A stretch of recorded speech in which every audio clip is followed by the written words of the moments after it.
para lermos a palavra do Senhor. Salmo 37, verso 21. Amém? Vamos iniciar. O ímpio pede emprestado e não paga, o justo, porém, se compadece e dá.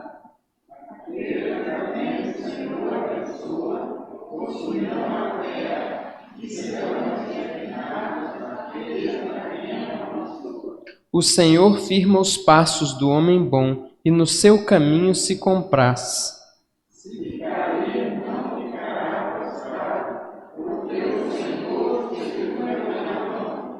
Fui moço e já agora sou velho, porém jamais vi o justo desamparado, nem a sua descendência a mendigar o pão.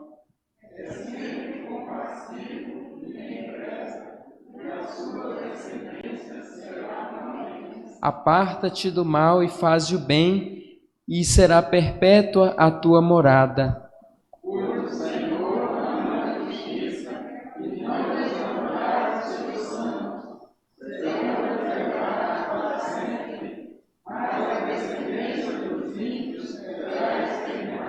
Os justos herdarão a terra e nela habitarão para sempre.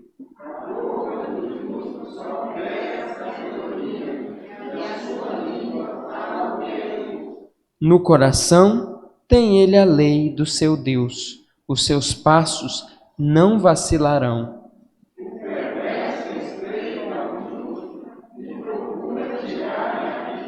Mas o Senhor não o deixará nas suas mãos, nem o condenará quando for julgado.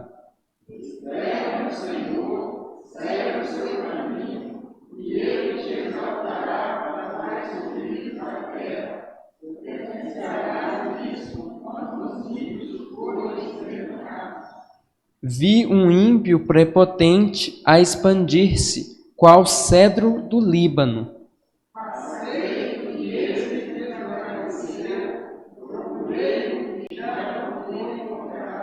Observa o homem íntegro e atenta no que é reto, porquanto o homem de paz terá posteridade.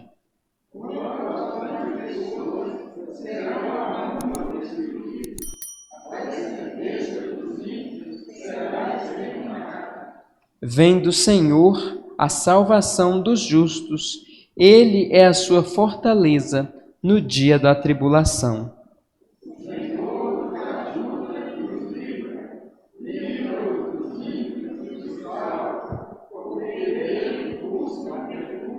Amém. Vamos orar neste momento. Nosso Deus, entramos em Tua presença para Te agradecer por esse momento que o Senhor nos proporciona agora, um momento de culto, um momento em que os irmãos, os membros da Tua igreja, se reúnem para adorar o Teu santo nome, para entoar louvores ao Senhor e para aprender mais da Tua palavra. Nós Te agradecemos porque o Senhor nos resgataste e nos deste a oportunidade de estarmos aqui, reunidos como igreja, para engrandecer e bendizer o Teu santo nome. Bendito é o Senhor pelos séculos dos séculos. Muito obrigado, ó Pai, por essa oportunidade que o Senhor nos dá de estarmos na Tua presença. Abençoa agora com Teu Espírito Santo os nossos corações, para que possamos Te servir neste momento e Te adorar, não só agora, Pai, mas para todo sempre. Porque este é o Teu plano para a Tua igreja. Muito obrigado, Senhor, por essa igreja, pelos irmãos que aqui se encontram, por aqueles que também por algum motivo não puderam vir, mas que o Senhor nos abençoe e nos fortaleça para que cada dia nós possamos nos unir e adorar mais o Senhor. Em nome de Jesus, o Teu Filho amado, é que nós oramos. Amém.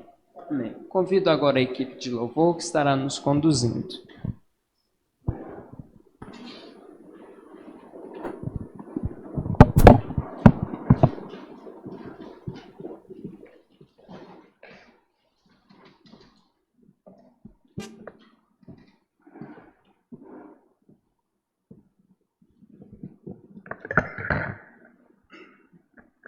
A graça e a paz do nosso Senhor Jesus Cristo, amada igreja. Amém?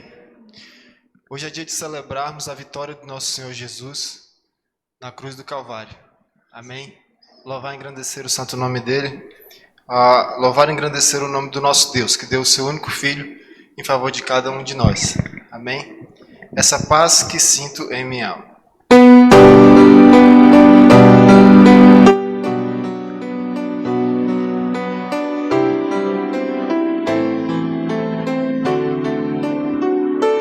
Essa paz que sinto em minha alma não é porque tudo em mim vai bem. Esta paz que sinto em minha alma é porque eu amo ao meu Senhor. Não olha as circunstâncias, olha o seu amor, seu grande amor. Não me guio por vistas, alegre estou. Não olha as circunstâncias, olha o seu amor, seu grande amor. Não me guio por vistas, alegre estou. Esse gozo que sinto em minha alma não é porque olho ao meu redor. Este gozo que eu sinto em minha alma é porque eu amo ao meu Senhor. Não olha as circunstâncias, olha o seu amor, seu grande amor. Não me guio por vistas, alegre estou. Não olha as circunstâncias, olha o seu amor, seu grande amor. Não me guio por vistas, alegre estou. Ainda que a terra não floresça e a vide não dê o seu fruto, ainda que os montes se lancem ao mar e que a terra trema, hei de confiar. Olha as circunstâncias, olha o seu amor, seu grande amor. Não me guio por vistas, alegre estou. Não olha as circunstâncias, olha o seu amor, seu grande amor. Não me guio por vistas, alegre estou. Glória, glória, aleluia. Aleluia, glória ao meu Senhor. Aleluia, oh glória, aleluia. Aleluia, glória ao meu Senhor. Não olhe as circunstâncias, olhe seu amor. Não me guio por vistas, alegre estou. Não olhe as circunstâncias, olhe seu amor, seu grande amor. Não me guio por vistas, alegre estou. Glória a Deus. Aleluia. Como água cristalina.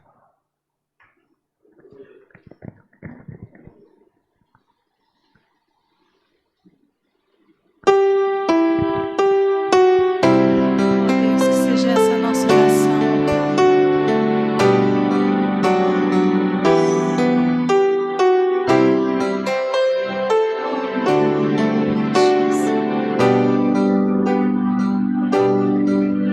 Como água cristalina.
ao Senhor.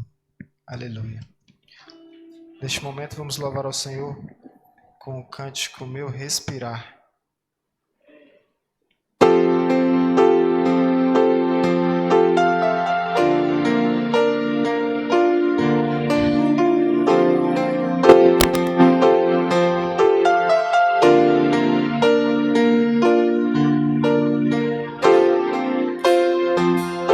Este é o meu respirar.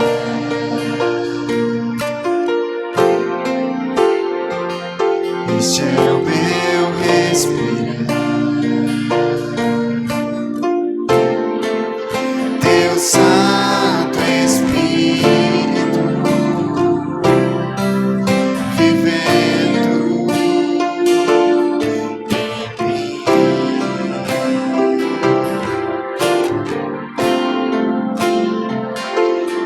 Este é o meu pão.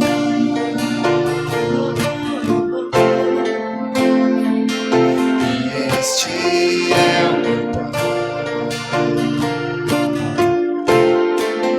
Tua vontade feita em mim.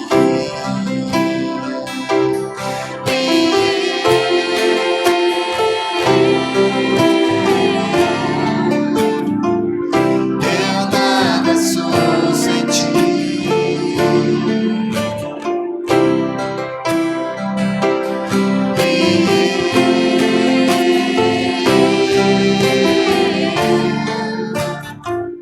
Perdido estou sem ti,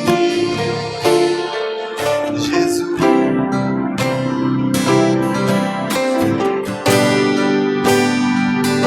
Este é o meu respirar.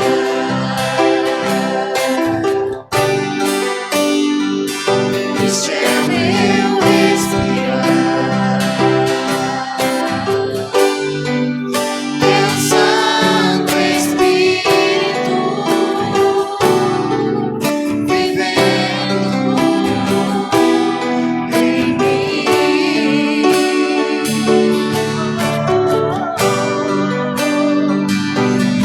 Este é o meu pão.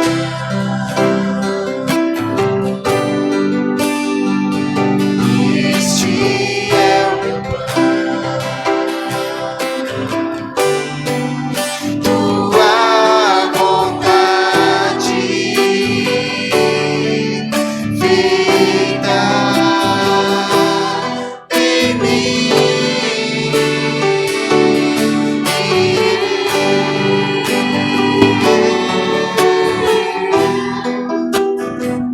Eu nada sou sem ti.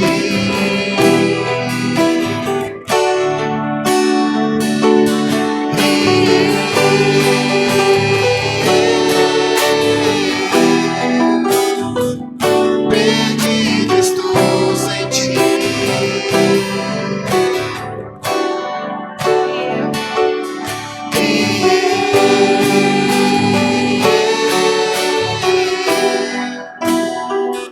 Eu nada sou sem ti.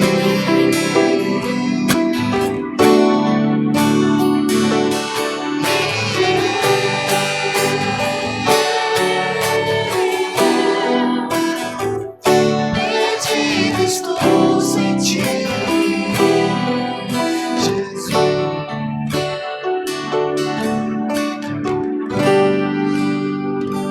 Aleluia. Glória a Deus. Pastor?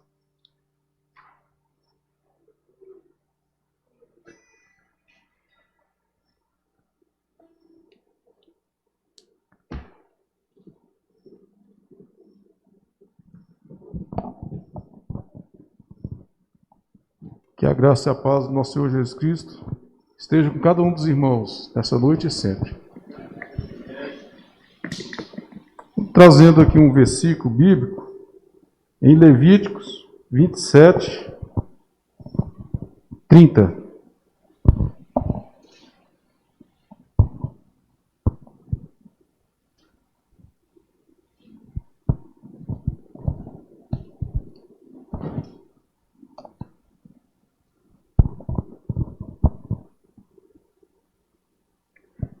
Diz assim a palavra do Senhor: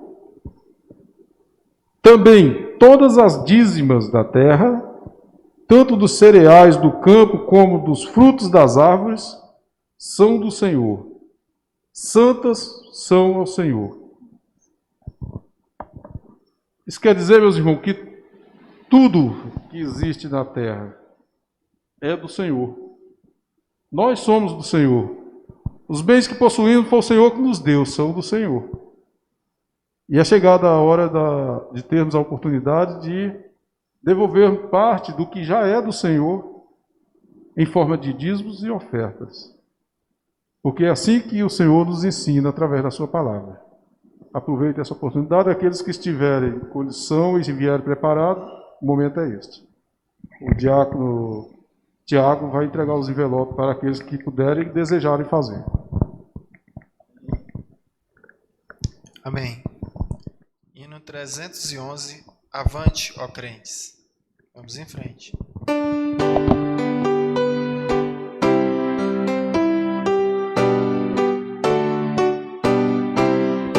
Avante, avante, ó crentes, soldados de Jesus, erguei seu estandarte, rodai por sua cruz, e contra os inimigos, em grandes multidões, o excelso comandante dirige os batalhões.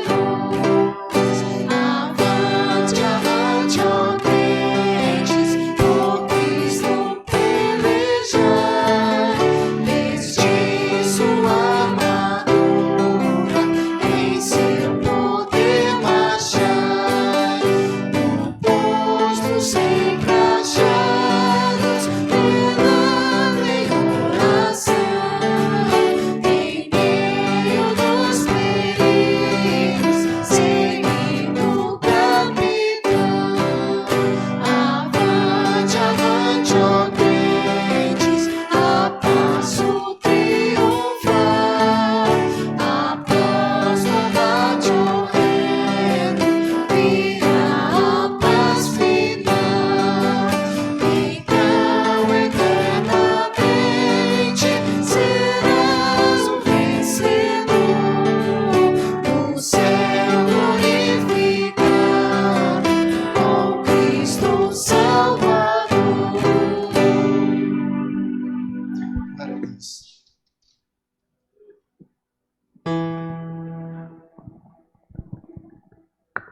Oremos então. Senhor Deus, Pai de amor e misericórdia, mais uma vez estamos na sua presença, Pai, para te louvar, engrandecer o teu nome e para agradecer por tudo que o Senhor tem feito em nossas vidas. Pai, muito obrigado pela oportunidade que o Senhor dá a cada um de nós de ofertarmos, de dizimarmos na tua casa. Abençoa a todos que o fizeram nesse momento, mas abençoa também aqueles que não puderam, Pai. O Senhor que sabe a condição e a necessidade de cada um. Que a tua bênção seja distribuída de acordo com a tua vontade na vida de cada um dos irmãos aqui presente e dos irmãos que fazem parte da tua igreja, da igreja Getsemane e de todas as igrejas na face da terra. Abençoa-nos, Pai, e guia-nos segundo a tua vontade, em nome de Jesus. Amém. Passa a palavra, pastor Novo.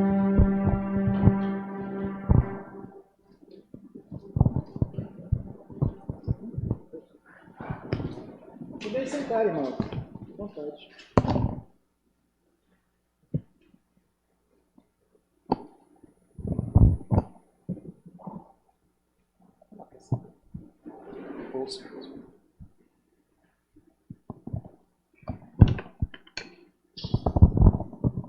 Irmãos, Deus abençoe a equipe de louvor, continue abençoando o presbítero Bonifácio, os demais oficiais da igreja, os irmãos presentes e os que não vieram, que Deus possa ser com essa igreja e nos ir fortalecendo a cada dia. Que o Senhor nos abençoe. Gostaria que os irmãos abrissem as suas Bíblias na carta de Paulo aos Coríntios, 1 Coríntios, capítulo 13.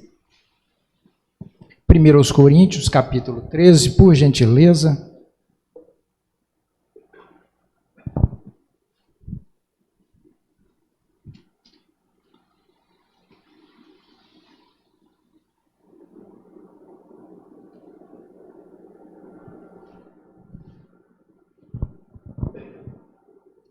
Irmãos, essa passagem aqui é o hino de Paulo, o hino do amor. Paulo compôs esse hino, o hino do amor. Se fosse os gregos na época, eles iriam compor o hino do conhecimento, o hino da filosofia, o hino de Sofia. Se fossem os romanos, eles comporiam o hino do poder. Os romanos gostavam muito do poder e os gregos da sabedoria, mas Paulo, inspirado pelo Espírito Santo de Deus, compôs o hino do amor, que é muito mais forte do que o saber, é muito mais forte do que o conhecimento dos gregos e é muito mais forte do que o poder dos romanos. O amor é mais forte que a morte. O amor vence até a morte. Esse capítulo 13, quando nós vamos ler ele de uma forma mais técnica, sem, obviamente, desprezar o Espírito Santo, a gente vê que ele tem 3 divisões. Nós podemos dividir o 1 Coríntios em 3 divisões.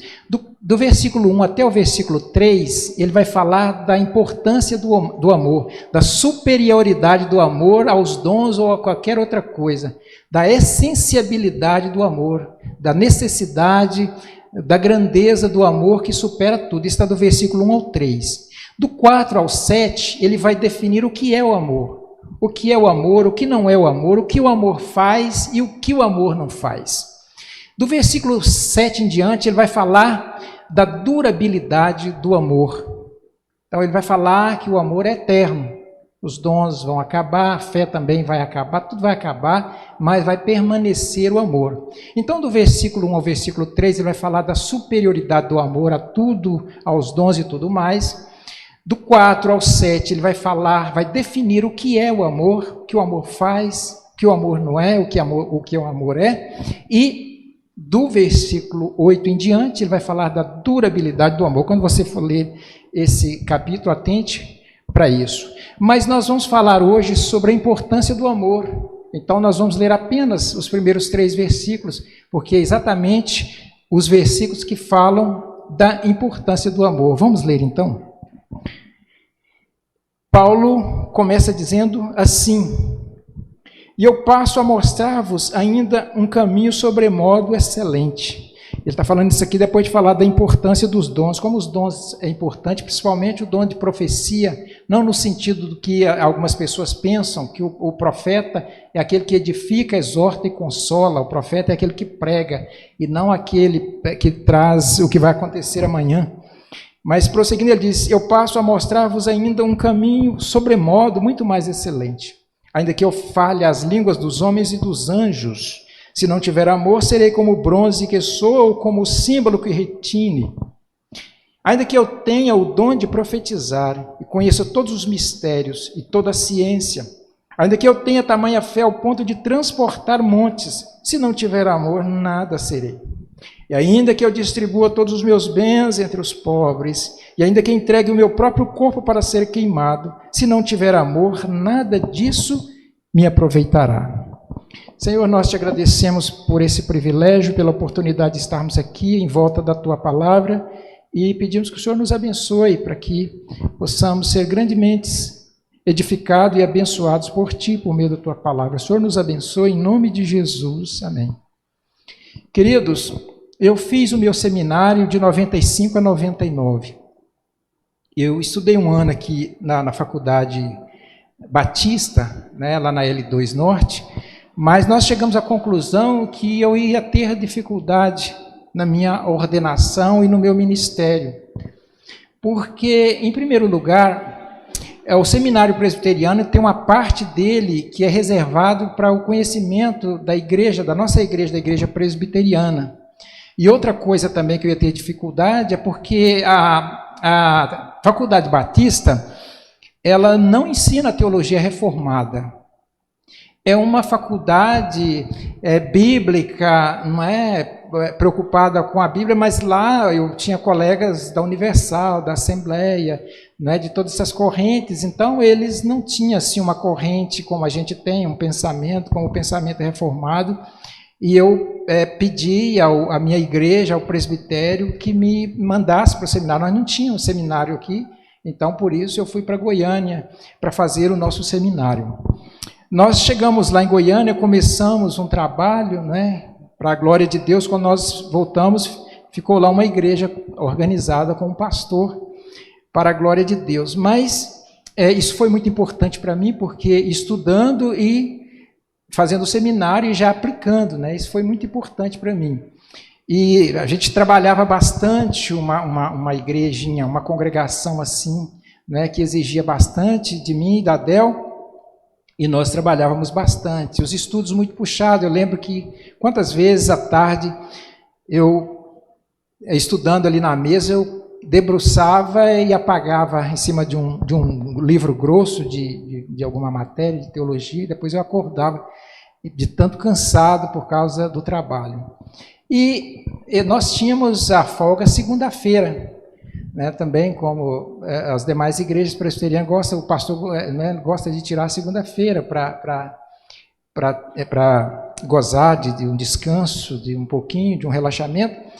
E eu comprei uma motinha CG 125, que eu ia para Campinas, né, para o bairro de Campinas, onde era o seminário. Era um pouco longe, o ônibus muito cheio, e facilitou para mim que eu ia de moto.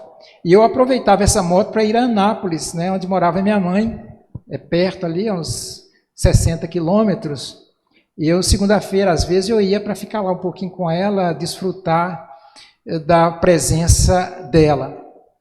E um dia eu fui uma segunda-feira eu fui para estar com ela, e eu acho que a Adel tinha vindo para Brasília, alguma coisa assim, porque eu não voltei nesse dia. Nessa segunda, minha mãe disse, olha, chegou um pregador aqui na minha igreja. Ela estava frequentando uma igreja, não vou dizer o nome da igreja, mas ela estava frequentando uma igreja nessa época, e ela disse, ele está fazendo uma campanha. Ele vai fazer uma campanha essa semana, uma campanha muito abençoada, e me disseram que é um grande pregador. E eu gostaria que você fosse comigo, que eu vou fazer essa campanha e que você fosse comigo. E eu falei, mãe, então tá, eu vou matar um dia de aula. Eu vou, porque no caso eu folgava na segunda, mas estudava de manhã, o seminário era de manhã, eu folgava dos trabalhos eclesiásticos. E aí, esse dia eu fiquei para ir com ela à igreja dela. E nós fomos, né, ela muito animada. E no momento do culto, um culto normal, a equipe de louvor ali cantou, e logo o pregador tomou a palavra, e ele começou a desenvolver uma pregação muito eloquente, né, um homem sábio, pregando muito bem, desenvolvendo, e eu não tive dificuldade de perceber que ele tinha o dom da sabedoria, o dom da palavra, porque ele pregava com sabedoria, com desenvoltura, e nós estávamos estudando no seminário nessa época uma matéria chamada pneumatologia, que é o estudo do espírito e, consequentemente, os dons espirituais. Então, não foi difícil para mim detectar que ele tinha alguns dons espirituais pela facilidade dele desenvolver ali, a sabedoria dele, né? A gente dá para perceber. E só que, para minha surpresa, assim que ele terminou a palavra, ele chamou, não sei se é diácono que usam lá, né, mas aqui seriam os diáconos, e deu para eles uns panfletos, vários panfletos, para eles distribuir entre a gente, e eles distribuíram esses panfletos. Nesse panfleto tinha uma foto de uma mansão com alguns carros na garagem, tinha um sítio com um avião, com helicóptero e outras coisas. Tinha, parece, um bloco de apartamentos ali, naquelas fotos, e ele nos orientou o que deveríamos fazer. Nós deveríamos marcar uma daquelas coisas, escolher, marcar, colocar o nosso nome embaixo, e fazer a campanha durante os 7 dias sem faltar, e todos os dias dar para eles R$50. Nessa época eram uns R$200, né, equivalente lá em 96, que eu comecei em 95, 96, 97. Então, se nós fizéssemos isso, não falharia, não demoraria, nós receberíamos aquele bem, um daqueles bens, se nós fizéssemos. Não precisava nem pôr endereço, telefone, para quê? Bastaria pôr o nome e marcar um desses bens. E aí eu cheguei à conclusão, aprendi algumas coisas e levei para o seminário, né, levei para meu conhecimento, que eu entendi que a pessoa pode ter dons espirituais e, no entanto, exercer de uma forma totalmente arbitrária. E se ele não tiver amor, esse homem não tinha amor, porque ele estava furtando literalmente. Pessoas simples, né? Obviamente, para cair num conto desse, teria que ser pessoas muito humildes, pessoas simples. E esse homem não tinha amor algum, nem para ver alguém mais de posse, para fazer isso, para pessoas simples. Então eu entendi que quando a pessoa recebe, ele recebe dons espirituais. Vamos ver o que ele vai fazer, como é que ele vai exercer, qual é a motivação dele. Mas se ele não tiver amor, ele vai exercer para o seu próprio umbigo, os seus próprios interesses, por motivação, por fama, por ibope, por bens materiais, para beneficiar ele mesmo, ou beneficiar os seus ali, seus familiares. Então eu entendi isso, que se a pessoa ele pode receber qualquer dom, mas se ele não tiver amor, ao invés dele edificar, ele vai prejudicar. Ele vai causar muitos problemas, vai prejudicar, vai fazer mal às pessoas. É impressionante. O dom aqui é dado para abençoar as pessoas, para edificar as pessoas, né, para construir as pessoas, para ajudar, um braço de Deus. O dom é um braço de Deus, agora sendo usado para esse tipo de coisa. E eram os dons mesmo, né? Em algum momento ele entendeu que deveria fazer assim, depois que Deus deu os dons para ele. Mas veja bem, nós vamos falar um pouco sobre esse texto, e para isso eu preciso falar um pouco sobre Corinto. Nós falamos na escola dominical sobre isso, mas em consideração aos irmãos que não vieram, eu preciso fazer isso para você entender um pouco sobre o contexto histórico, como era a cidade de Corinto, como era a igreja de Corinto. Em breves palavras, quero dizer isso para adentrar o nosso texto, para ver a superioridade do amor, para vermos que sem amor, de fato, não adianta eu falar todas as línguas, eu ser um profeta que conheço os céus e a terra, que eu dê até o meu próprio corpo para ser queimado, não vai adiantar se eu não tiver o amor. Eu estou perdendo todo o meu tempo e estou até prejudicando pessoas, causando problemas, causando divisão, não edificando ninguém. Mas veja bem, Corinto era uma cidade muito antiga, quase do tempo de Abraão.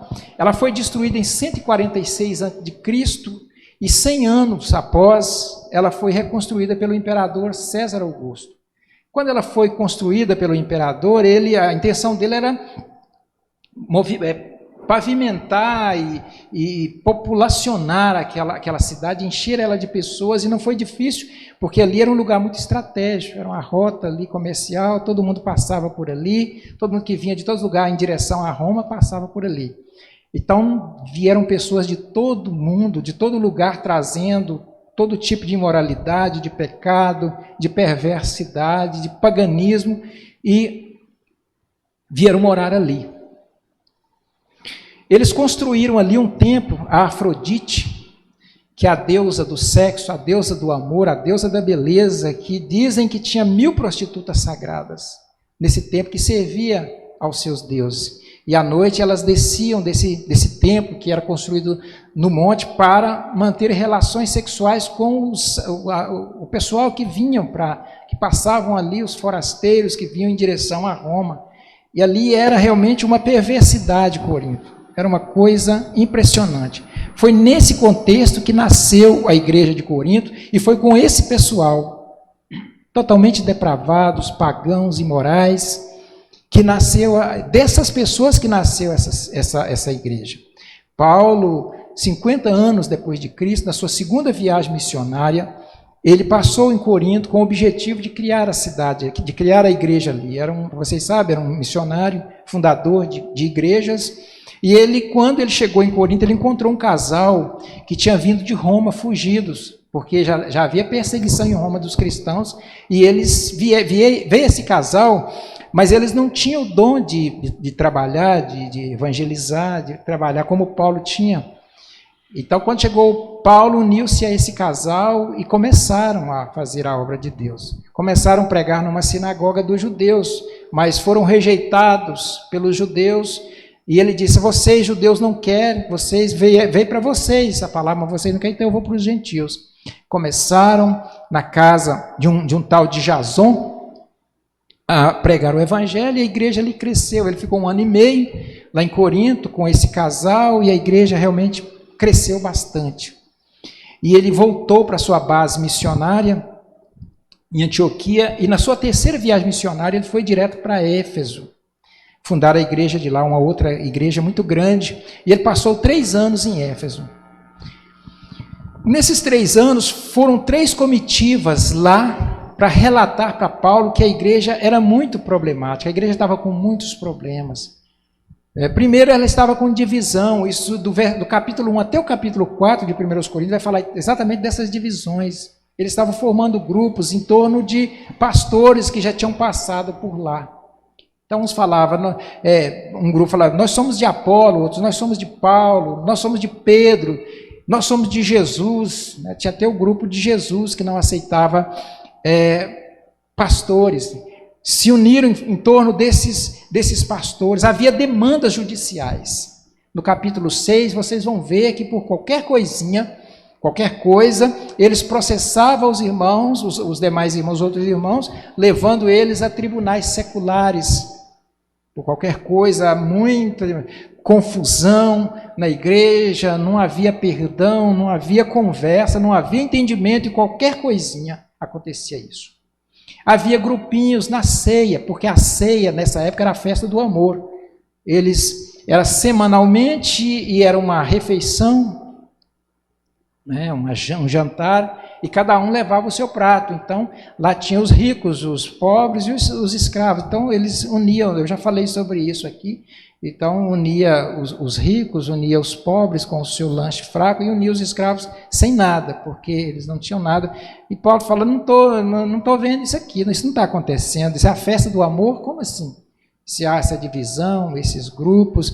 Outro problema que havia em Corinto é a exaltação de certos dons. Esses dons que apresenta mais, o dom da pregação, o dom de cantar, o dom de línguas. Então essas pessoas estavam se julgando mais importantes do que as outras, e achando que as outras eram pequenas, eram menos crentes, não é? Então estava havendo todo esse tipo de problema na igreja, e Paulo detectou o que estava acontecendo. Paulo chegou à conclusão que é porque não tinha amor. Era uma igreja grande, uma igreja operosa, uma igreja que o pessoal estava sempre participando ali, ela tinha todos os dons espirituais, e os dons estavam sendo exercidos, mas a igreja não tinha amor. Eles não aprenderam a amar, não conseguiram cultivar o amor, e por isso surgiram todos esses problemas. E Paulo conclui ainda que sem amor os dons não edificam e promovem divisão, e o seu possuidor também não tem nenhum valor. A partir disso aí é que Paulo vai compor esse hino, que fica no meio dos dons. Os dons na carta de Paulo aos Coríntios começa no capítulo 12 e termina no capítulo 14. Então esse capítulo fica sanduichado no meio, como um sanduíche, no meio dos 2 capítulos que falam sobre o amor, para mostrar que se não tiver o amor, não vai adiantar, esses dons não vão edificar, e de fato não estava edificando. Baseado nessa breve introdução, queridos, eu queria discorrer com vocês sobre o seguinte tema: a importância do amor. A importância do amor. E Paulo começa a falar o seguinte: sem amor, o dom de língua é apenas barulho incômodo. Sem amor, o dom de línguas é apenas barulho incômodo. Olha o versículo 1 para você ver. Ele diz, ainda que eu falasse as línguas dos homens e dos anjos, se não tiver amor, serei como o bronze que soa, ou como o símbolo que retine. O que Paulo está querendo dizer quando ele diz, ainda que eu falasse a língua dos homens e dos anjos? O que ele está querendo dizer com isso? O que é isso?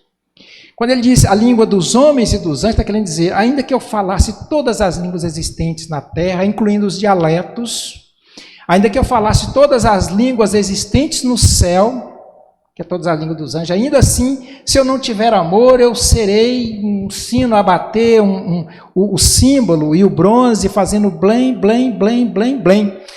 Por que ele falava assim? Por que ele estava falando isso? É porque na Grécia, que ele tinha 2 deuses um chamado Dionísio e outro Cibele. Inclusive Dionísio era o deus do vinho, né? Nas procissões deles, eles usavam um instrumento que emitia um som horrível. Era apenas um instrumento de uma nota só, um som monótono muito alto que zunia no ouvido, blém, blém, o tempo todo, blém, blém, blém. Dizem que algumas pessoas que estavam dentro de suas casas davam náusea daquele barulho constante, insuportável. Então Paulo não está dizendo aqui, eu serei como um sino, nem existia sino. Ele está falando que ele seria como a pessoa que não tem amor, que fale todas as línguas, ele seria como esse instrumento. Causaria talvez até náusea. Ninguém sabe o que estava falando, blém, blém, blém, não dizia nada, incomodava, perturbava e não edificava ninguém. Paulo está querendo dizer aqui, queridos, que sem amor, a habilidade de falar, a habilidade de se expressar, de articular palavras, a capacidade de pregar, a capacidade de cantar, isso é lata batendo. Isso é blém, blém, blém, blém. Não edifica. O Senhor não aceita se nós não cultivarmos o amor. Não vai adiantar. Quando fala a língua dos homens e dos anjos, é exatamente isso. Não é apenas eu falar uma língua estrangeira ou falar uma língua de anjo. É toda a maneira de eu me articular. É toda a maneira de eu comunicar. Não vou edificar com a minha comunicação, com a minha expressão. Né? O que eu acho mais bonito num crente, eu imagino um crente, quando fala o que é um crente, eu imagino um senhor, pode parecer um jovem, mas eu estou imaginando aqui um senhor tão amável, quando ele fala aquelas palavras mansas, um homem tranquilo, manso, que edifica, que é gostoso você ouvir aquelas palavras mansas, bondosas, generosas, quando ele fala, aquele homem que perdoa, pode ser, eu repito, um jovem, uma senhora, enfim, mas eu estou frisando um homem, aquele homem manso, fácil de você conviver com ele, isso é que é amor, ele está se expressando com o seu ser, com o seu coração, e é gostoso ficar perto dele, você é edificado. É maravilhoso estar diante dele. É isso é que ele está falando. Só edifica a pessoa que realmente ama de verdade, que tem interesse pelo outro, em edificar o outro. Sem amor, o melhor do discurso é apenas barulho, é apenas lata batendo, não adianta. Que utilidade eu tenho se eu não perdoar, se eu não acolher, se eu não doar, se eu não servir? Para que eu presto? Repito, se eu não perdoar, se eu não acolher, se eu não doar, se eu não servir, de que vale meus títulos, meus diplomas, meus bens? Isso vai ter que utilidade para me ficar me retroprojetando, me alimentando o meu orgulho, o meu egoísmo, querendo coisas cada vez melhores para mim, para meus meninos, para minha mulher, e querendo, e com aquela fome insaciável, agindo como um pobre, porque pobre é aquele que necessita de alguma coisa.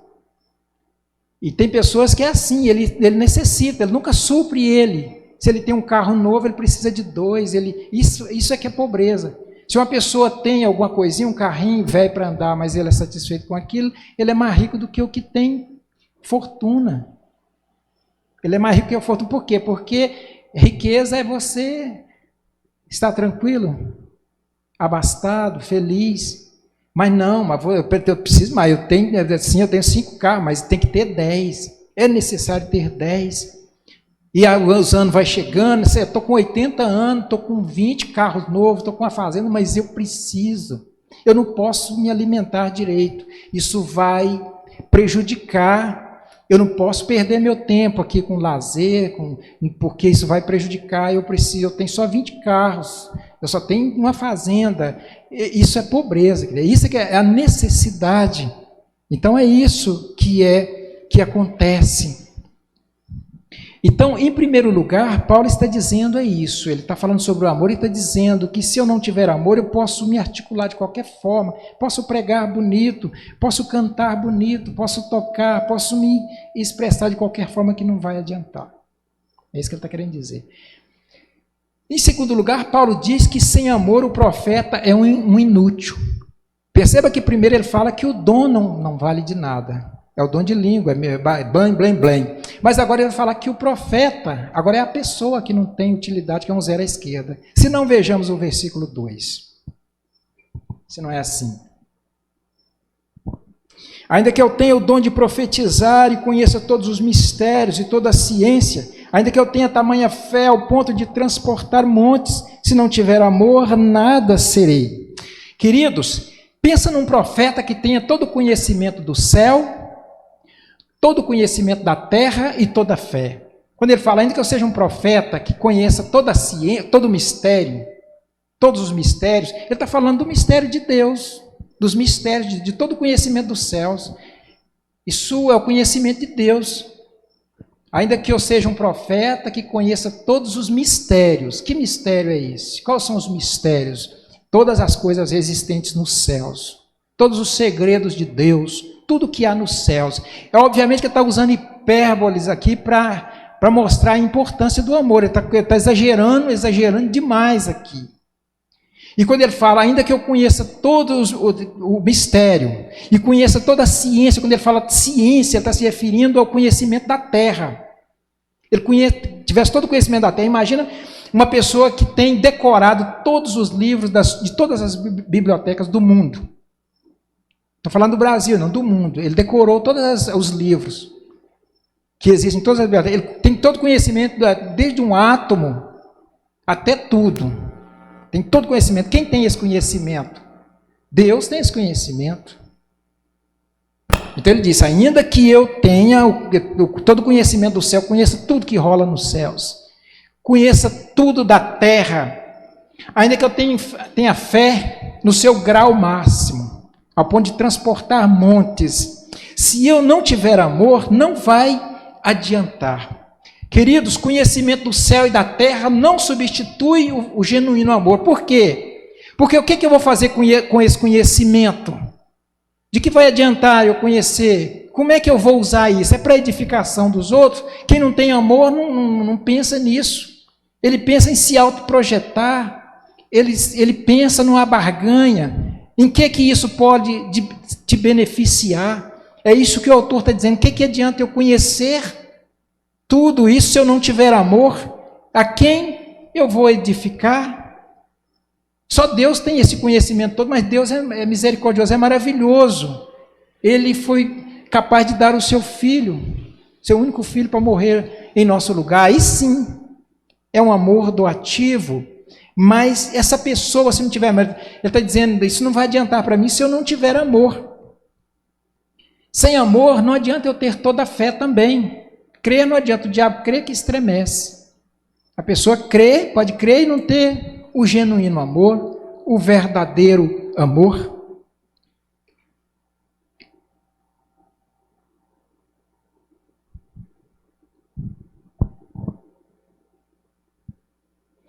Uma pessoa, queridos, pode ter um grande conhecimento bíblico e teológico e não conhecer a Deus. Uma pessoa pode ter um grande conhecimento bíblico e teológico e não conhecer a Deus absolutamente. Por quê? Porque o conhecimento que trata aqui é vivencial, é experiencial, é você viver, é você experimentar. Uma coisa é você conhecer alguém, de ter ouvido falar muito dessa pessoa, ou leu muito sobre ela, você sabe até quantos quilos que ela pesa, a cor dos olhos, porque você leu muito, isso é uma coisa. Outra coisa é você viver 24 horas com essa pessoa. Você vai para o trabalho com ela, você volta com ela, você dorme com ela, você vai até para o banheiro com ela, e vai para a mesa e almoça com ela, você está todo o tempo com ela, você passa a conhecer essa pessoa pelo cheiro do hálito, pelo cheiro da pele, pelo barulho dos passos, pelo som que emite os passos, até pelo barulho você ouve, você conhece, porque ela está o tempo todo com você. Esse é o conhecimento de Deus, mas só pode conhecer quem realmente ama. Quem não ama, não pode conhecer, ter esse conhecimento, porque não tem como. amar a Deus e não amar o próximo. Essas duas coisas estão juntas. Então, como é que eu vou ter esse relacionamento íntimo com Deus para me conhecer, ter esse verdadeiro conhecimento dele, se eu realmente não possuo esse amor?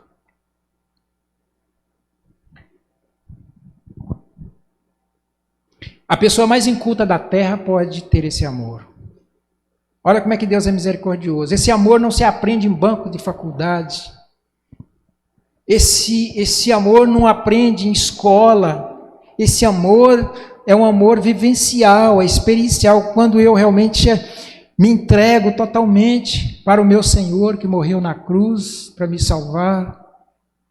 É como eu me entrego totalmente, eu começo a orar, eu começo a me consagrar à minha vida, fugir do pecado, e eu começo a aproximar dele, ele começa a derramar esse amor no meu coração, e agora eu que não consegui amar, agora eu consigo amar o meu próximo, porque eu estou buscando esse amor. Eu decidi consagrar a minha vida e amar verdadeiramente. Mas eu estou falando muito em amor, queridos. Eu quero dizer para vocês sobre o que é amor. Eu falei aqui na escola dominical, respondendo uma pergunta do nosso irmão Zezinho, e eu quero falar sobre o amor que eu estou dizendo aqui. Esse amor que eu estou falando não é um amor qualquer. O amor, no grego, se divide em 3 amores. Podemos dizer assim, 3 tipos de amor. O primeiro amor é o amor Filadelfia, Filéu, que é o amor fraternal, o amor entre amigos, entre irmãos, entre pai e mãe, os relacionamentos assim, é esse amor. O segundo amor é o eros, é o amor romântico, é o amor sexual, é o amor que um homem sente para uma mulher. Deveria ser apenas isso, né? Mas é isso, esse clima, esse é o amor eros, que é tanto romântico como sexual, erótico e tudo mais. É por isso que às vezes você já viu algum pregador, não sei se você já viu dizer, olha, quando as pessoas vão casar, eles usam esse capítulo aqui, mas ele não está querendo dizer, não é isso. Pode se dizer, pode aplicar, a palavra de Deus aplica, não estou dizendo que não pode, mas não é esse, o amor não é esse que está dizendo aqui. É o terceiro amor, é o ágape. O ágape é o amor doativo, é o amor desinteressado. É o amor que você dá sem esperar retorno. Não tem como, nem filéu, nem o amor de mãe não tem como ser assim. Porque até num bom dia, como nós estávamos falando de manhã, até num bom dia há interesse. Você dá um bom dia para a pessoa, ele não dá, e ele não responder, você fica frustrado, porque você quer... na realidade é tudo uma troca, uma barganha, queira ou não, amor é uma barganha. Esses amores sem ser o ágape não é assim. Então, você deu um bom dia, apenas não vou falar de outros bens, outras coisas não. Um bom dia, se a pessoa não respondeu, você já fica irado, e a pessoa já fica com uma grande dívida para você, porque ela não respondeu o seu bom dia. Mas o ágape não, o ágape é o amor, o próprio amor de Cristo, não é o amor de Deus que deu o seu Filho para nós quando nós éramos inimigos dele, nós não tínhamos nenhum retorno. A única coisa que nós tínhamos era ódio dele, e ele deu o seu Filho. Então é esse amor. O amor de mãe é o que mais aproxima do ágape, mas não é ainda.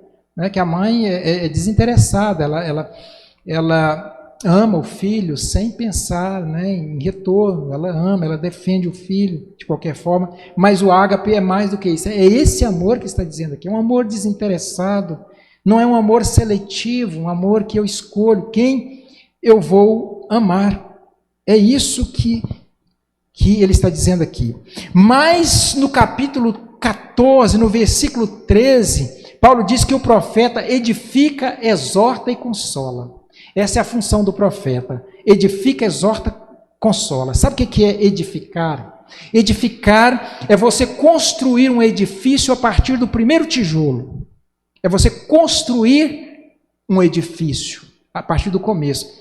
Então, quando fala edificar uma pessoa, é construir ela desde o primeiro tijolo. Como é que eu vou construir uma pessoa se eu não a amo? Desde o primeiro tijolo. investir nela até ela se tornar um edifício, até ela crescer. Como é que eu vou fazer isso se eu não tenho amor? Como é que eu vou exortar? Diz que o profeta edifica, exorta e consola. Como é que eu vou exortar? Com que autoridade? Se eu não amo, de fato. Às vezes eu amo, mas eu escolho, como diz, o amor é seletivo. Eu amo uma pessoa, um grupo que mais me interessa. Como é que eu vou edificar essa pessoa se eu não a amo?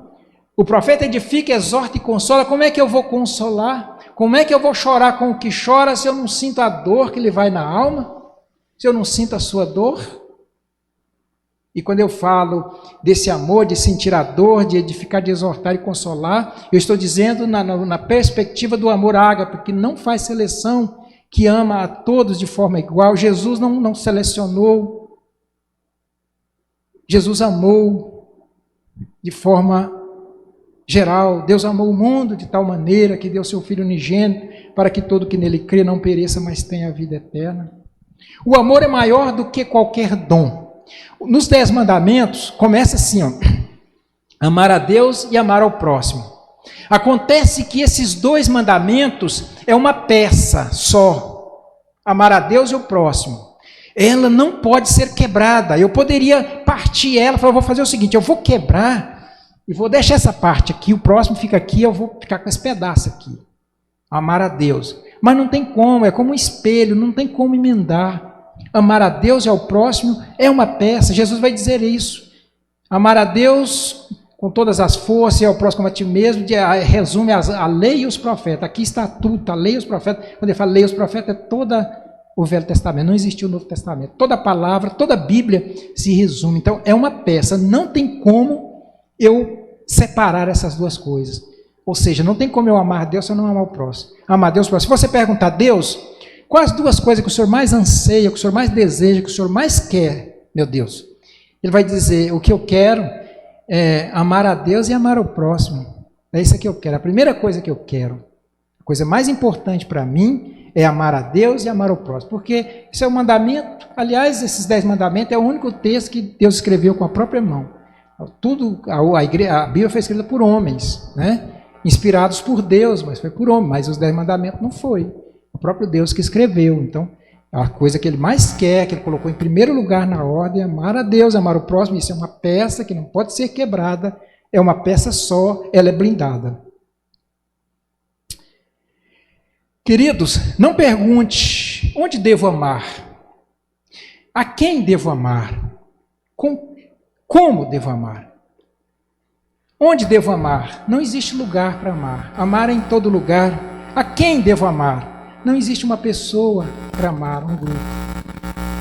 Como devo amar? Não existe. É amar. Não existe uma forma específica para amar. É simplesmente você amar.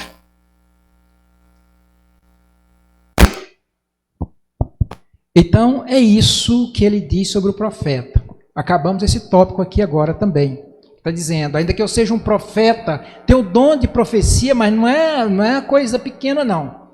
E aí ele vai usar a hipérbole, o exagero mesmo. Ainda que eu seja um profeta, eu tenho o dom de profecia, mas eu conheço tudo que existe nos céus, tudo que existe na terra, que eu tenha a fé de transportar monte, que eu tenha tudo isso. Se eu não tiver amor, eu serei um zero à esquerda, eu não serei nada, isso não vai me adiantar nada. E aí vem o terceiro tópico, que ele diz o seguinte, ele diz que sem amor, atos de misericórdia e dedicação não tem proveito algum. Sem amor, atos de misericórdia, você ter ato de misericórdia e dedicação, se dedicar ao máximo, se você não tiver amor, não vai adiantar. É difícil entender, você há de convir comigo. Uma pessoa de posse, ela tem alguns bens, agora ela pega todos os bens, vende e pega o dinheiro, divide em parte e dá para as pessoas, para os pobres. Tudo que ele tem. E agora ele não tem mais nada, ele só tem o corpo, agora ele pega o corpo e dá em sacrifício. Que coisa linda. Mas ele está dizendo, ainda assim, se eu não tiver amor, não vai adiantar. Como assim? Como entender uma pessoa ser tão altruísta, Uma pessoa ser capaz de fazer isso e ainda assim não ter amor. Queridos, é que o amor, o problema é a motivação. O problema é a motivação. Lembra da parábola? A parábola de Jesus, capítulo 15, ele diz: olha, eu sou a videira e vocês são os ramos. Se vocês não tiverem pregadinho em mim, grudadinho em mim, vocês podem produzir qualquer coisa, menos frutos, porque sem mim nada podeis fazer. Ou seja, eu vou ter que estar grudado em Jesus, pregadinho nele. E como é que eu vou fazer isso? Isso significa amor, amar Jesus. Estar pregadinho em Jesus, grudado em Jesus, é amar Jesus. Mas como é que eu vou amar Jesus se eu acabei de falar que amar, essa questão de amar é uma peça só? João, nas suas cartas, ele vai falar de sobejo, que se nós dissermos que amamos a Deus e não amar o nosso próximo, nós estamos mentindo. É ele que disse isso. E nos 10 mandamentos a gente vê que, de fato, é uma peça só. Então, de que vai adiantar? É por isso que ele usou esse extremo aqui. É óbvio que isso é um exagero, mas eu tenho que estar grudado em Jesus. O que dizer de muçulmanos extremistas, por exemplo, que dando ouvido a um débil mental, um líder débil mental, um doido, insano, ávido por poder, por dinheiro, por autoridade, convence aquele infeliz de colocar uma bomba no corpo e se explodir. Ainda diz para ele: olha, se você faça isso, porque você está fazendo em prol do bem, e quando você morrer, lá vai ter uma dezena de virgens lá para você te esperando. Não sei se você já viu falar sobre isso. E aí ele vai e explode, né? Que motivação errada. O que dizer, por exemplo, de espíritas, sem desmerecer os espíritas, essa seita, mas extremamente bondosos, misericordiosos, e eles fazem tão bem, mas eu pergunto, eles aceitaram Jesus como Senhor e Salvador de suas vidas, qual é a motivação? O que eles querem? Eles acreditam que vão ser salvos pelas obras. Jesus não é Deus para eles, o Filho de Deus, de que adianta? Eu me lembrei de um episódio agora que lá no Paranoá, quando nós começamos, né, a congregação lá, já tinha uns 2 anos, eu já era muito incutido com informática, eu pedi umas peças de computador em vários lugares, eu montei 15 computadores, e eu liguei em rede, tinha internet lá, e eu era o coordenador e o professor desse curso, e eu consegui 30 alunos, que boa parte da congregação lá foram meus alunos, já casados, pessoas lá. Fui pregar no aniversário lá, falei quem eram meus alunos aqui de informática. Aí ensinava eles a usar o computador e aquele negócio todo. E um dia um computador deu um problema na placa-mãe lá, eu não consegui consertar, e eu fui num concerto lá no Paranoá, numa loja lá, numa manutenção, e o cara colocou uma placa lá, e eu expliquei para ele do meu trabalho, falei: olha, lá eu comecei aqui, eu não tenho apoio, e parece que eu recebia R$300 do presbitério. Meu púlpito era uma caixa de papelão. Um dia eu fiquei meio empolgado, dei um tapa, ela desmontou. E aí eu falando para ele, né, do meu trabalho, ele falou: que coisa bonita, não vou te dar a placa. Aí eu falei: até uma oportunidade de eu fazer uma caridade, né? Então, eu falei: poxa, bom, tá bom, vou levar, mas o pessoal vai edificar lá. Mas essa pessoa bondosa, se ele não aceitar Jesus, qual é a motivação dele? Né? Enfim, levei o computador para continuar nosso trabalho. Mas de que adianta, não é? De que dizer dos espíritas?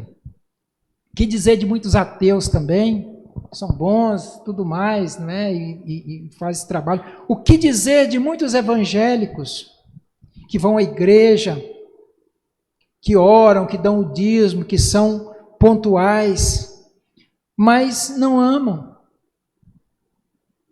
não conseguem amar, não conseguem se relacionar, não conseguem cultivar esse verdadeiro amor. O que dizer dessas pessoas também? É por isso que Paulo exagera aqui para explicar essas coisas, que sem o amor não vai adiantar. Portanto, queridos, qualquer coisa que praticar qualquer coisa que fazer, qualquer dom que exercermos, se não tiver o amor, não adianta. E para concluir, eu pergunto, será que esse amor tem feito parte da nossa vida?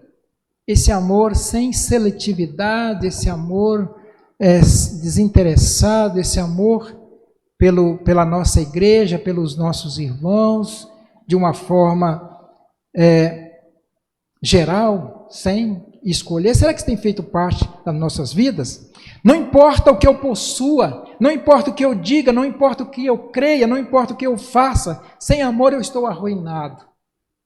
Não importa o que eu possua, não importa o que eu diga, não importa o que eu creia, não importa o que eu faça, sem amor eu estou arruinado, porque os 2 primeiros mandamentos estão falando sobre isso. Amar deve ser a nossa principal prioridade, queridos, ou a nossa prioridade, para não redundar aqui na mesma coisa, mas amar deve ser a nossa prioridade, o nosso objetivo primeiro, nossa maior ambição, nossa meta, nosso sonho. O alvo maior que nós devemos buscar é exatamente o amor. Só assim exerceremos nossos dons da forma certa. E eu pergunto, para finalizar, para quem você tem exercido os dons que o Espírito Santo te deu? Exatamente para as pessoas ou para o seu próprio umbigo, para a sua própria comunidade, para os seus próprios parentes, para o seu próprio grupo? Para quem você tem exercido os dons que Deus te deu? Que o Senhor nos abençoe, que o Senhor abençoe essa congregação, que possamos entender o que é que o Senhor quer dizer na sua palavra, quando Ele diz que nós devemos de fato amar e praticar esse amor. É assim que essa igreja, ou qualquer outra igreja, vai crescer, vai ser abençoada, vai evitar o que está acontecendo em várias igrejas nos nossos dias. Nós temos várias metas, vários projetos para desenvolver, queridos, mas o pontapé inicial é o amor, é amarmos uns aos outros, respeitarmos uns aos outros, é comunicar, é buscar, é tratar essa questão, não é, de uma forma transparente, é ter comunicação, como nós falamos, né, na escola dominical. A gente precisa comunicar. Eu citei até o casal, que o marido e a mulher que não se comunicam, vai juntando as coisas ali e de repente solta aquilo como um torpedo, destruindo. Não, vamos conversar. Você tem alguma coisa com o irmão? Será que realmente, às vezes a gente vê um irmão e julga, o irmão é tímido, o irmão tem dificuldade de relacionamento, eu não converso, eu acho que aquele irmão é metido, é soberbo, é orgulhoso. Será que é isso mesmo? Alguém me disse que ele me ofendeu, falou alguma coisa, por que eu não vou conversar com ele então? Por que essa repulsa que a gente tem de certos irmãos? Por quê? Se você tem alguma repulsa com algum irmão, com seu pastor, e vou procurar fazer isso também, conversa com ele, vê o que está acontecendo. Ele te fez alguma coisa, te ofendeu, ele precisa saber disso para pedir perdão. Então, a comunicação, o relacionamento, vamos começar a trabalhar essa questão, que Deus vai nos abençoar grandemente. Senão, não vamos chegar a lugar nenhum. Sem amor, os dons não vão edificar, nada vai acontecer se nós não tratarmos essas questões. Sentar individualmente um com o outro, ou com um grupo, um departamento todo, e ali ter uma conversa transparente, ou a própria igreja num culto de confissão, de perdão, de transparência, nós precisamos tratar disso para nós termos, porque se não acontecer, nós vamos fazer os departamentos, criar os departamentos, mas um vai para lá, outro vai para cá, no próprio departamento começa coisas, né, pessoas dizer, não, fulano está me rejeitando, me desprezando, e ele está com um grupinho ali, ele está amando um irmão ali, e não olhando para o outro, não vai adiantar. Essas coisas precisam ser tratadas. Eu acho que a maioria dos problemas das igrejas de Corinto era assim. Aí a coisa foi crescendo, não trataram, não comunicaram, não sentaram. O irmão sentiu simplesmente que o outro não gostava dele, e aí isso foi alimentando, não conversou, e a coisa foi crescendo, e deu no que deu. Outra, para concluir ainda, eu quero dizer para vocês que na palavra de Deus, em primeiro lugar, amar é um mandamento. Amar é um mandamento, não é simplesmente um sentimento. O Senhor está no imperativo e é um mandamento: amai uns aos outros, amar a Deus acima de todas as coisas, o próximo como a ti mesmo. Se você for analisar no original, o verbo está no imperativo, é uma ordem de Deus, e significa uma ordem. E aí a gente diz, como é que eu vou amar? Como assim? Eu não consigo, isso é um sentimento. E eu até citei na escola dominical, estou dizendo tudo isso porque é a continuação da escola dominical. Mas você consegue odiar, você se determina que vai ter raiva, que vai afastar da pessoa, e você consegue, e também é um sentimento, odiar é um sentimento, por alguma coisa que a pessoa falou, ou ele achou, você achou, julgou nele, e você diz, você decide, eu não quero saber, eu vou desprezar, eu não vou dar moral para essa pessoa, eu vou odiá-la, e você odeia. Da mesma forma, então, vamos inverter agora, você vai dizer, eu vou amar, eu vou conversar com ele, eu vou orar com ele, eu vou ver a fragilidade dele, ele deve ter algum conflito, algum problema de infância, alguma dificuldade, eu vou ver o que ele tem. Porque assim, irmãos, você vai chegar à conclusão que de fato há uma porcentagem de pessoa que é ruim mesmo, que é cruel mesmo. E você não vai conseguir. Você vai tentar, vai aproximar, vai orar com ele, você vai ver que não... E aí sim você diz, Senhor, eu vou continuar amando essa pessoa, mas eu não vou ter como, porque ele se fecha completamente. Mas eu te digo que a maioria, se você falar, meu irmão, vamos, eu quero caminhar com você, eu quero amar você, eu quero ajudar você, quero ser ajudado por você, eu te garanto que a maioria não vai fazer isso, poucos vão fazer isso. Então, essa igreja precisa fazer isso. Se você tem alguma coisa com o irmão, acha que ele fez alguma coisa, procure de uma forma sábia, prudente, converse, tira essa indiferença. Não pode ser assim, você não pode continuar dessa forma. Nós não podemos continuar assim. Que o Senhor tenha misericórdia de nós, vamos colocar em pé e vamos orar ao Senhor. Ô Senhor, isso nós sabemos que é da Tua vontade, Senhor. O amor, amar uns aos outros, uma palavra, uma meditação sobre esse tema, sabemos que agrada ao Senhor. Que o Senhor nos abençoe, trabalhe o nosso coração, que possamos cultivar esse amor, que o nosso amor não seja apenas vertical em direção ao Senhor, até porque não é possível, mas que ele seja vertical e horizontal. É tão difícil, Pai, os relacionamentos, é tão complicado, mas o Senhor é poderoso, o Senhor realiza milagres. Que nós possamos ser motivados a procurar os irmãos, a procurar a comunhão, procurar acertar as arestas, Pai, tirar as diferenças, algumas coisas que nos causam algum tipo de repulsa de outro irmão, talvez porque nós decidimos agir dessa forma, ou por alguma coisa que o irmão nos fez, ou nós achamos que fez, que não haja essa repulsa, que o Senhor retire, que essa igreja seja uma igreja unida, uma igreja que ama, para que possamos crescer de uma forma saudável, Senhor. O Senhor nos abençoe, tenha misericórdia de nós, em nome de Jesus. Amém. Amém, meus queridos. Podem sentar para vocês ficarem tranquilos.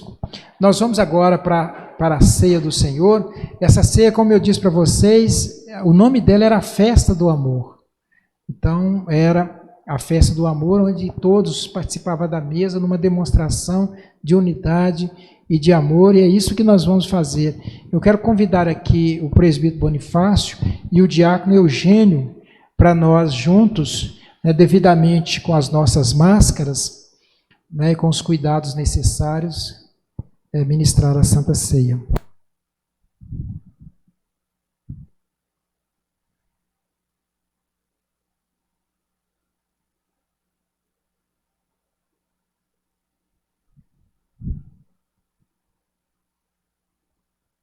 Eu peço aos irmãos que abram suas Bíblias em Mateus 26, por gentileza.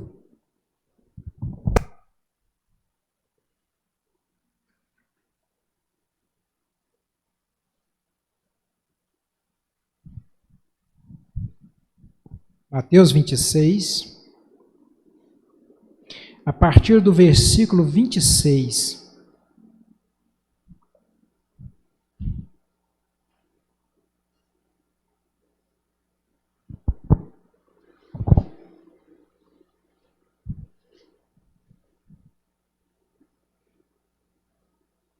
Nós vamos ler do versículo 26 até o versículo 30, o texto que fala da Santa Ceia do Senhor. Podem ficar em pé daqui a pouco, sentados, ou em pé, vamos brincar mas vamos ficar em pé então.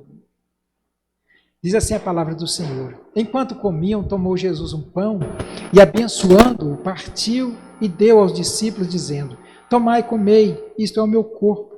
A seguir tomou um cálice, dizendo: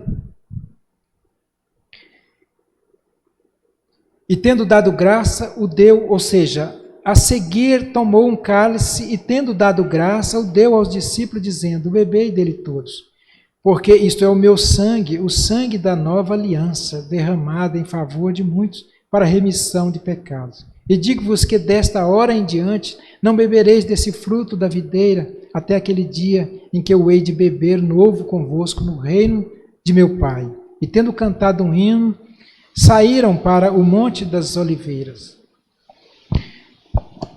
Irmãos, esse é o momento da nossa Santa Ceia, é um momento de extrema sensibilidade naquele momento para Jesus. Ele seria crucificado, ele estava ali com a sua pequena igreja constituída dos apóstolos. Então eles estavam ali e ele disse: olha, é a última vez que nós vamos participar dessa mesa juntos e eu vou para os céus, mas nós vamos participar juntos lá na glória. E falou: vocês façam isso, porque esse pão representa o meu corpo, eu vou ser morto por vocês. Esse pão representa o meu corpo. E esse cálice vai representar o meu sangue, que vai ser derramado por vocês. Então, Santa Ceia, queridos, representa isso. É uma festa dos crentes, que eles alimentam espiritualmente, que eles divulgam a morte de Jesus, anunciai, quando participar de Jesus, anunciai a morte do Senhor até que Ele venha.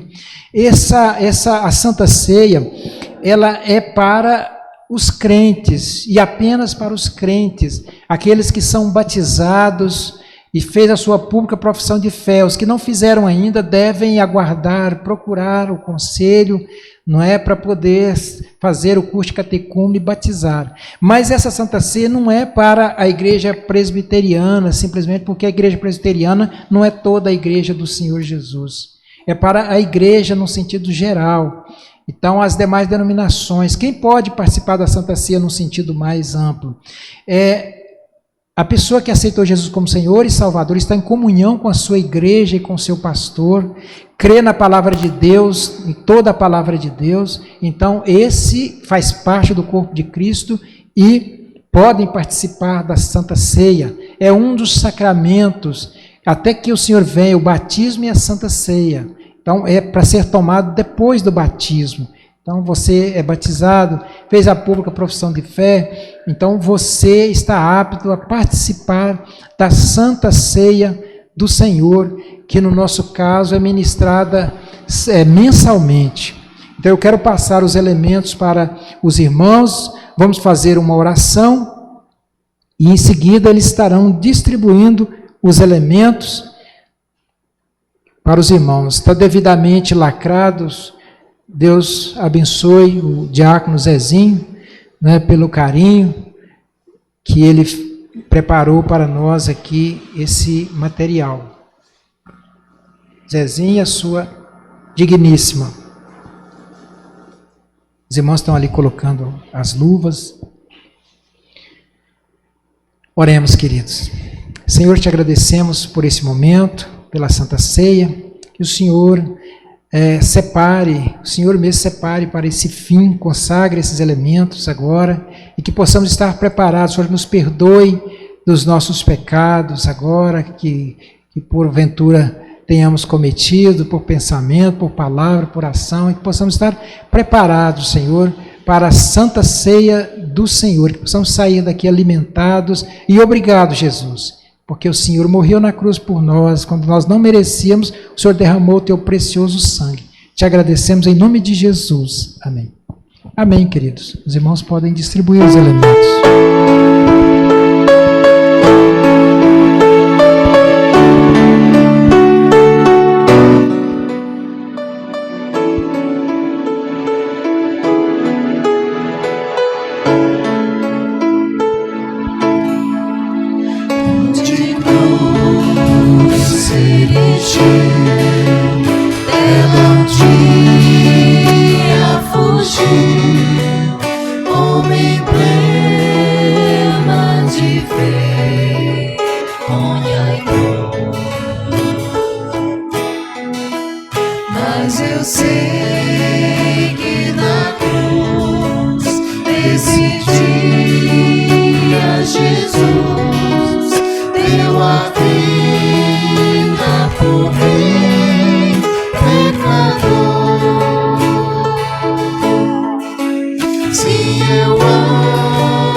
Senhor meu Deus, graças nós te damos, porque Tu és maravilhoso, Senhor.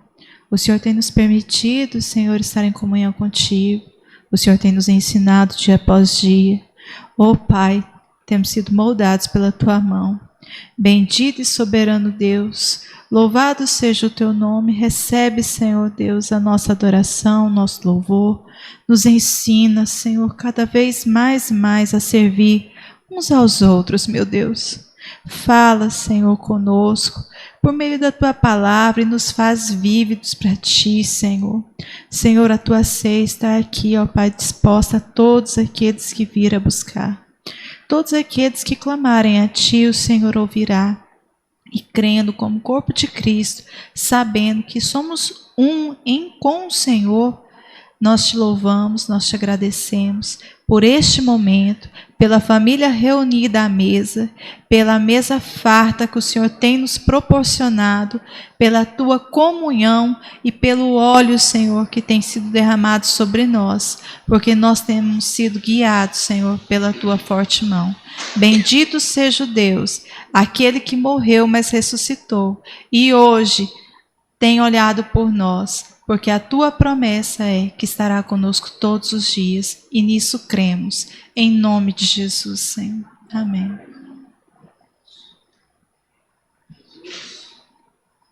Boa noite. Terrível, e também feliz, ele ia morrer para salvar os seus queridos, seus amados. Ele pegou o pão, partiu e agradeceu a Deus e disse: Isso é meu corpo que está aqui. Amém, Deus. Ordenou que Nós cremos. Até que importasse que nós somos esses discípulos hoje, que nós vamos fazer um movimento de submissão ao nosso mestre, ao nosso Senhor, vamos fazer o que ele pediu agora, vamos participar deste pão que simboliza que representa o povo dele que foi partido de Deus. Como nós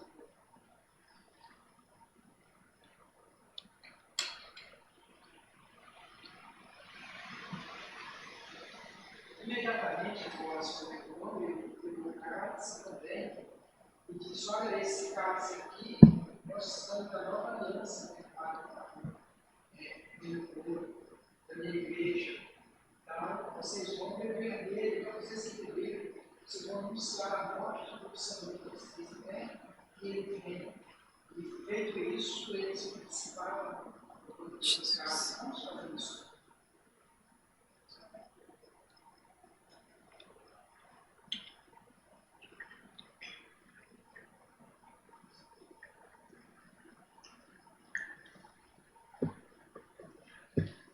Senhor Deus, Pai de amor, misericórdia, agradecemos, Pai, por mais uma oportunidade que temos de participar da tua mesa, participar da tua ceia, porque hoje, lembrando mais uma vez desse ato que o Senhor fez por nós, que derramou de Sim, meu Deus. Muito obrigado pelo perdão que o Senhor nos dá, obrigado porque o Senhor nos traz livramento, obrigado porque o Senhor nos traz ensinamento, que o Senhor conduz as nossas vidas. Que o Senhor nos abençoe, Pai, que esteja sempre nos livrando do pecado. Nos dê, Senhor, sabedoria, domínio próprio, para obedecermos a tua palavra, fazer a tua vontade e não pecarmos contra ti. Seja conosco, Pai, abençoa o teu povo e nos alimente sempre conforme a tua vontade. Em nome de Jesus. Amém. Recolher as partes e a gente vai Já glória sejamos o Cordeiro de Deus ao Calvário humilhante baixou. Essa cruz para mim, a mistério sem fim, porque nela Jesus me salvou. Se eu amo a mensagem da cruz, se eu trio